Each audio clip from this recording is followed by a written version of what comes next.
ครับทักทายสบายดีพ่อแม่พี่น้องเบิดสุขุสู่คนนะพี่น้องเนาะเปิดภาพมาบัดนี้ก็นั่งอยู่เพื่อนอยู่ซ่านนะเด้ออยู่ห้านค้าห้านขายคือเก่าพี่น้องนี่เนาะก็มาฮอดเพื่อนฮอดซ่านเป็นที่เรียบร้อย เที่ยงคืนพอดีเลยพี่น้องนี่มาฮอดก็ได้เนาะเที่ยงคืน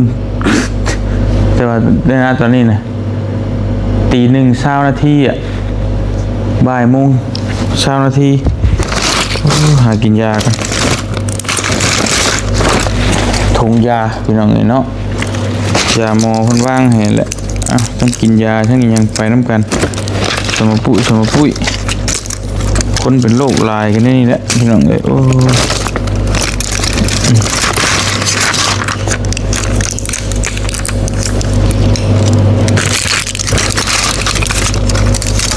ยาไปน้ำเฮ็ดงานไปน้ำ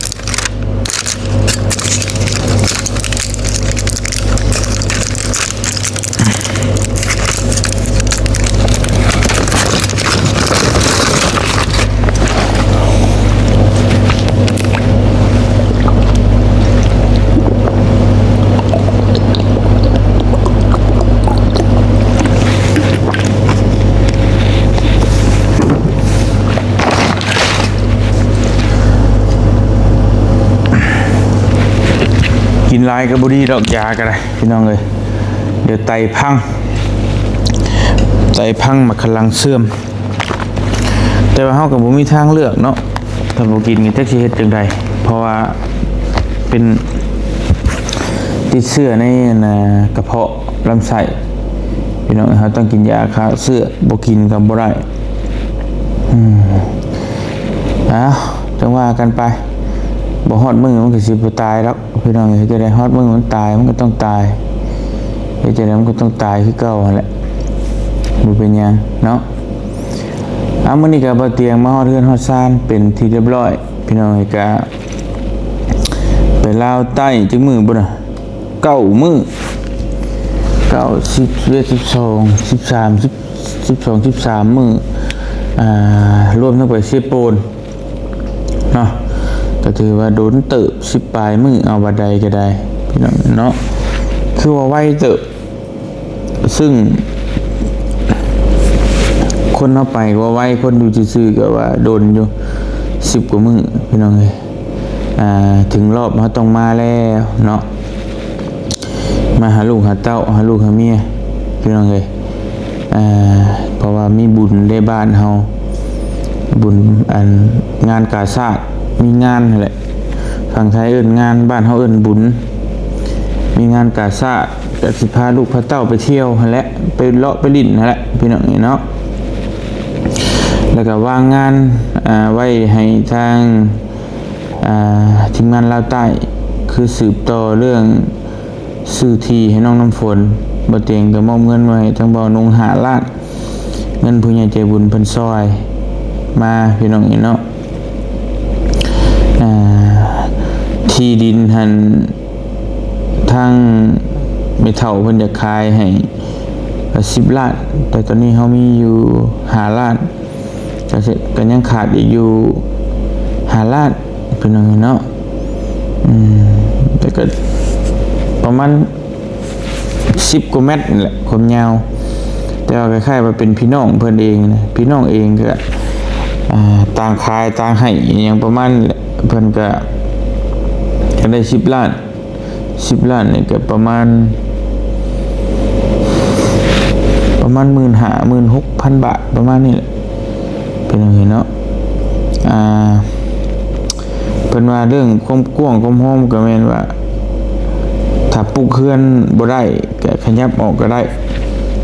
แต่ว่าเพิ่นปักหลักไว้ให้อยู่บ่เตียงเบิ่งก็ประมาณ12-13 เมตรนี่แหละคูณ10 เมตรประมาณ15 คูณ 10ซะยาวลงห้วยก็ถามว่าราคา10,000 กว่าบาทโอเคบ่มันก็โอเคอยู่เนาะ10 เมตรคูณ 15แล้วก็น้องบองกับบ่อตูนเฮือนเพิ่นพี่น้องเห็นเนาะ ากะบอกว่านุ่งซอยเบิงบ่เตียงสั่งเสามาให้น้องเพิ่น18ต้นแล้วก็บ่นุ่งกำลังสั่งบล็อกพี่น้องก็เฮ็ดให้น้องเพิ่นตามที่มีงบผู้ใหญ่เพิ่นช่วยมาสำเร็จก็เฮ็ดสำนั้นมาพี่น้องเนาะเฮ็ดห้านค้าแน่คำสิว่าเฮือนหอก็ว่าได้นะพี่น้องเนาะได้เฮ็ดเฮือนหอ2คนนั่นแหละเพราะว่าเพิ่นก็อยากให้สมหวังกันเพิ่นฮักเพิ่นแพงพี่น้องเอ้ยก็ว่ากันไปเนาะมาเตียงก็ขึ้นมาอยู่นำครอบครัวจักอาทิตย์นึงประมาณอาทิตย์นึงก็สิไปต่ออีกนะพี่น้องเนาะก็มีแผนว่าสิเอาผ้าห่มไปแจกคือเก่าเพราะว่ายามนี้ยามหนาวเอาอย่างอื่นไปแจกก็บ่เหมาะสำผ้าห่มพี่น้องเอ้ยมันก็หนาวดีแล้วป้าโตลาวใต้นี่หนาวสุดติ่ง10องศาน่ะอุณหภูมิ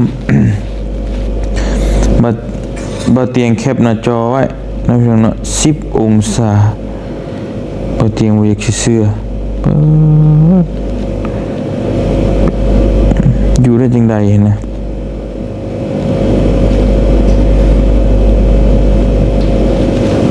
11องศาตอนบ่เตียงแคปไว้นี่11องศาพี่น้องเนาะแต่ว่า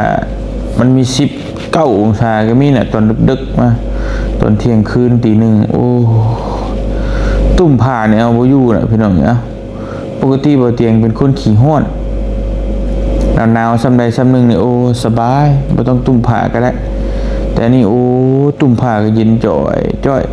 บ่เตียงจะลุกมาใส่เสื้อแล้วก็ไปนอนน่ะจังอยู่ว้าโธ่พี่น้องสุดยอดเนาะแล้วก็บ่เตียงได้เอาเครื่องคองพี่น้องผ้าห่มผ้าแพรครั้งผู้ใหญ่ใจบุญในต่างประเทศเพิ่นฝากเงินมาให้ซื้อไปแบ่งกับพี่น้องชาวบ้านห้วยไร่เนาะเมืองกะลึมแขวงเสกอง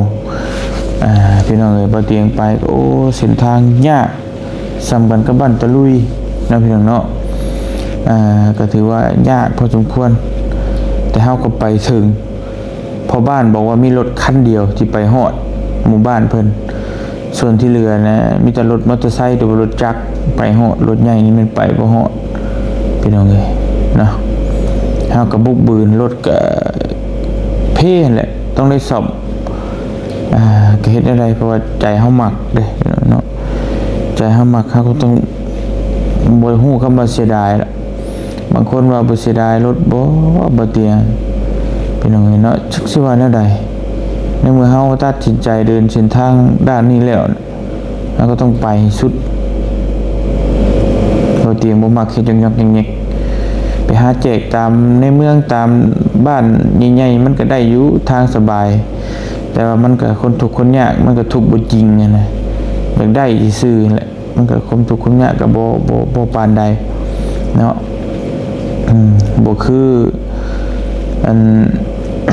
นอกๆผมทุกข์ก็ทุกข์อีหลีบ่มีก็บ่มีอีหลีนะพี่น้องเนาะเฮาก็อยากไปแบบนั้นก็ได้สมหวังแล้วไปพี่น้องเอ้ยกลับมาเกือบบ่รอดเกือบรถตกหิวเนาะก็บ่เป็นหยังพี่น้องก็บ่ฮอดมือมันก็บ่เป็นหยังดอกเนาะก็สิหารถไปซ่อมอีกรถจังว่ากันใหม่แล้วก็มาตบท้ายด้วยเตะบอลแข่งกีฬากันพี่น้องเนาะดีเล็กร่างกายผ่อนคลายพี่น้องเอ้ยก็ในรอบ5-6 ปีบ่เตียงยังบ่เคยจัดจักเทื่อเนาะนี่เป็นครั้งแรกพี่น้องมีความคิดเห็นจังไดก็คอมเมนต์ไว้พี่น้องมักหรือบ่มัก FC หลายคนก็บอกว่าโอ้คักๆอยากให้มีอีกว่าซั่นเนาะเดี๋ยวถ้ามีแมตช์ต่อไปแกบ่เตียงสิมาแจ้งข่าวพี่น้อง FC บ่ทุกคนเนาะพี่น้องเนาะถ้าว่าบ่มีก็จังว่ากันเนาะเพราะถ้ามีงบแบบว่ามีสปอนเซอร์มีงบมาสำหรับสำนึงเฮาก็ไปจัดให้ได้อยู่แข่งชิงเงินรางวัลเนาะแต่ว่าอันนี้เฮาก็บ่ฮู้ว่ามันสิเกิดขึ้นหรือบ่หรือก็บ่ฮู้แต่ว่าถ้ามีงบนี่เกิดขึ้นแน่นอนพี่น้องเนาะจังได๋ก็ฝากพี่น้องให้กำลังใจแล้วก็กดติดตามคือเก่าพี่น้องเอ้ยอยู่ดีมีแฮงบ่สุขทุกคนเนาะฮอดเฮือนถึงบ้านฮอดบ้านถึงซอง ว่าพิษว่าถือแล้วลิ้นกับพันกันเลยเมื่อยพี่น้องขับรถทางไกล300 กว่ากิโลยาวเลยบ่ได้พักเลยแหละ